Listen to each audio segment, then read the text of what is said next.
On a quiet Christmas Eve in the quaint town of Greenville, the snow was falling gently, blanketing the rooftops and streets in a thick layer of white. The houses were adorned with twinkling lights, and the air was filled with the sweet scent of pine and cinnamon. Inside the Whitaker household, the family was gathered around the fireplace, exchanging laughter and joy. It was a time of peace, a time when even the most skeptical could feel the magic in the air. But that night, an air of unease crept in, carried by the soft howling wind. James Whitaker, a middle-aged schoolteacher, sat on the armchair with a mug of hot cocoa, savoring the moment. His wife Martha was bustling in the kitchen, preparing the final touches for their Christmas feast, while their teenage daughter Emily was nestled on the couch, flipping through a photo album. Their son Charlie, who was just 12, had been eagerly checking the window for any sign of Santa Claus. The clock chimed midnight, and the soft glow from the fireplace cast flickering shadows on the walls. It was then that James noticed it, an unsettling sound, barely audible at first. It came from the basement, a faint thud followed by a scraping noise. James paused, the warm mug in his hands feeling suddenly heavy. He looked over at Martha, who was oblivious, humming along with the Christmas carols playing from the radio. "Did you hear that?" James asked, his voice low but anxious. "Hear what, dear?" Martha replied, not looking up. Emily looked up from her album, eyes wide. "I thought I heard something too, Dad." James's heart began to pound. The basement had always been a place of mystery in their home, filled with old forgotten trunks and boxes of old family memories. But they had never heard noises like that before. The sound came again, louder this time, a sharp scraping followed by what sounded like footsteps. "Charlie," Martha called out, a note of panic in her voice. Charlie, who had been glued to the window, turned around, eyes wide with confusion and excitement. "I'm here, Mom. What's wrong?" he said, rushing toward them. "Stay here, all of you," James commanded, his voice shaking but firm. He stood up, setting the mug down on the coffee table. With a deep breath, he turned and headed toward the basement door. The wooden steps creaked under his weight, the darkness below seeming to breathe with a life of its own. Then a sound broke the silence, a whisper so faint it seemed more like a breeze, but it wasn't the wind. It was a voice, a soft, malevolent voice that seemed to echo from within the walls. "Not again." James froze, the weight of the words pressing down on him.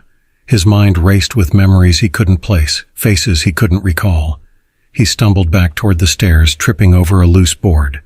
Martha screamed from above, the sound mingling with the voice that now seemed to fill the room. Emily and Charlie were there, their faces pale with fear. "Dad, what's happening?" Emily gasped, gripping Charlie's hand. It's not over," James whispered, the blood draining from his face as he realized the truth. The basement, with its secrets and shadows, was hiding more than just old trunks. It was hiding a legacy of fear.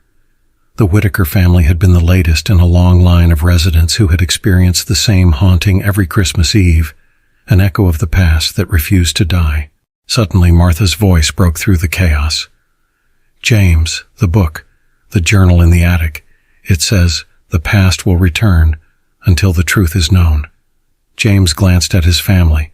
The determination in their eyes mirrored his own. He knew now that this Christmas wouldn't be like the others. It would be the night they confronted the darkness that had haunted their home for generations. The night they discovered the truth that had been buried for decades, waiting for the right time to come back. The night the Whitakers would finally face the mystery of the Christmas Eve that never ended.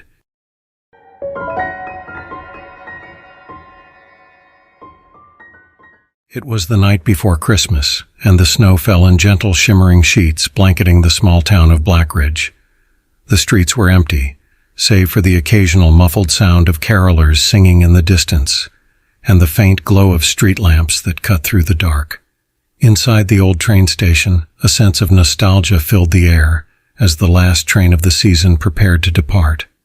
It was an annual tradition for the town, a Christmas Eve train ride to the nearby mountains, where families would gather for a magical evening of warmth and celebration. Among the passengers was Emily, a young woman in her mid-20s who had just returned to Blackridge after years of living in the city. She was filled with mixed emotions, excitement to see her family again and a sense of bittersweet nostalgia for the days when she was a child. eagerly waiting for the Christmas train with her parents.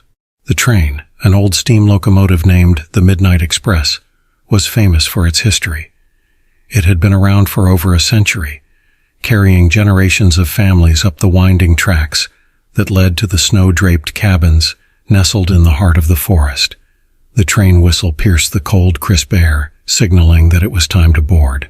Emily clutched her ticket and stepped inside, the warmth of the carriage washing over her. She took a seat by the window, the glass frosted with the breath of passengers and the icy air. As the train rolled away from the station, Emily felt a strange sense of calm. The rhythmic chug of the engine and the soft murmur of passengers created a comforting lullaby. But as the train wound its way deeper into the dark forest, the laughter and chatter began to fade, replaced by an eerie silence. The only sound was the occasional groan of the wheels on the tracks, accompanied by the soft hissing of steam. Suddenly the train jolted. Passengers exchanged confused glances, their faces illuminated by the flickering light above. Emily's heart quickened as she felt an inexplicable chill sweep through the carriage. It wasn't the cold outside. It was something else, something unseen. "Did anyone else feel that?" A man's voice whispered from the back. It was shaky, uncertain. Before anyone could respond, the lights went out, plunging the carriage into darkness. The clatter of metal and the sound of footsteps echoed through the train. Then a voice, faint and hollow, cut through the silence. "Not this year, not again." The voice belonged to no one in the carriage. Emily strained her eyes in the dark, trying to see. A shiver ran down her spine as she realized that the train had stopped moving. The steady hum of the engine silenced. The darkness seemed to pulse, and then a single, flickering light appeared in the distance. Emily's eyes widened as she saw an apparition standing in the aisle, clad in a tattered conductor's uniform. The figure moved with a jerky, unnatural gait, and its eyes were hollow, empty sockets. "It's him," someone whispered from the corner of the carriage. Emily's heart pounded as memories from her childhood surfaced.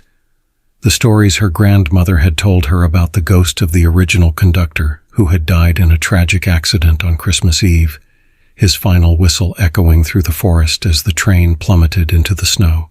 The train shuddered and the lights flickered back on. The figure was gone, but the sense of dread remained. An old woman in the seat across from Emily gasped. The train never made it past the old bridge. It was said to be cursed, bringing death every Christmas Eve. Suddenly, the train lurched forward again, as if propelled by an unseen force. The passengers screamed, the clamor of voices rising in panic. Outside the window, the snow blurred into a tunnel of white, and the track seemed to narrow, the bridge up ahead appearing as a dark, foreboding silhouette. Emily closed her eyes, praying that the stories were wrong, that history wouldn't repeat itself. But when she opened them, the train had vanished into the dark, carrying its passengers to a fate they couldn't imagine. A fate that had claimed countless souls on Christmas Eve, year after year. The last Christmas train became a legend whispered through Blackridge, a story that served as a chilling reminder that some traditions should never be revived, and some trains should never be boarded.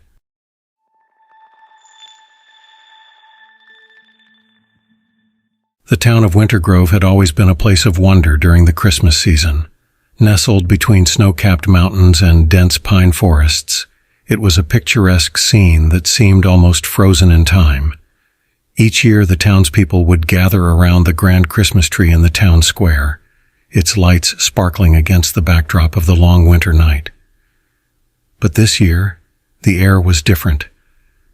An uneasy tension hung over Winter Grove, as if the town itself were holding its breath. Samantha Reynolds, a young woman with a keen sense of curiosity and an eye for detail, had just returned to her childhood home after many years. Her mother had passed away earlier that year, and she felt a deep pull to reconnect with her past. As she walked up the path to the old family house, the wooden shutters creaked in the wind, and the scent of pine mingled with the crisp winter air. It was the same house where she had spent countless Christmases as a child, but now it seemed colder, emptier. The living room was the same as she remembered it, except for one thing. The antique mirror that had once hung above the fireplace was now covered with an old, dust-laden cloth. Samantha's heart skipped a beat as she approached it. She lifted the cloth, revealing a glass that shimmered with an eerie frost even though the fire crackled in the hearth nearby. As she stared into the mirror, a shiver ran down her spine. The reflection she saw was not just her own. It was her as a child, smiling and playing with her mother in the very room she stood in. But there was something else, a figure standing behind her younger self, barely visible in the frosted glass. It was tall, draped in a long coat that blended with the shadows, and its face was obscured by a veil of white mist. Samantha blinked, and the figure was gone. A knock at the door jolted her from her trance. She opened it to find Mr. Hargrove, the elderly neighbor from next door, his eyes wide and filled with urgency. "Samantha, you've seen it, haven't you?" His voice was quivering. "Seen what, Mr. Hargrove?" Samantha asked, her voice barely above a whisper. "The frosted mirror," he said. "It shows the past, but it also shows what's to come. Your mother knew the stories. She knew better than anyone that on Christmas Eve it calls the lost souls home." Samantha's heart pounded as she tried to make sense of his words. "My mother never mentioned anything about this." "It's not the kind of thing you speak of in polite company," he replied, stepping inside and glancing nervously toward the mirror. "But now that it's awakened, we're all in danger." The wind outside howled, and the room grew colder. Samantha turned to look at the mirror, and this time it wasn't just her reflection staring back at her. It was a crowded room, filled with people she knew, neighbors, friends, strangers, all gathered with expressions of silent fear. And then, the figure appeared again, its face now half revealed, its eyes hollow and searching. "It's been waiting for this night," Mr. Hargrove said, his voice choked with emotion. "The mirror binds the souls who have been lost, souls that return to the living every Christmas Eve, seeking warmth, seeking peace. But they never find it." Before Samantha could speak, the figure in the mirror moved, reaching out with a pale hand that seemed to stretch beyond the glass. The room grew colder still, the fire in the hearth flickering as if threatened by the icy breath of an unseen force. Suddenly, Samantha remembered her mother's voice from years before, telling her stories of the frosted mirror, how it would show glimpses of those who had passed away, calling them home, as if they were still part of the living world. She reached out to touch the glass, and the instant her fingers made contact, she felt the chill of the grave seep into her bones. "Samantha!" Mr. Hargrove shouted as he grabbed her, pulling her back.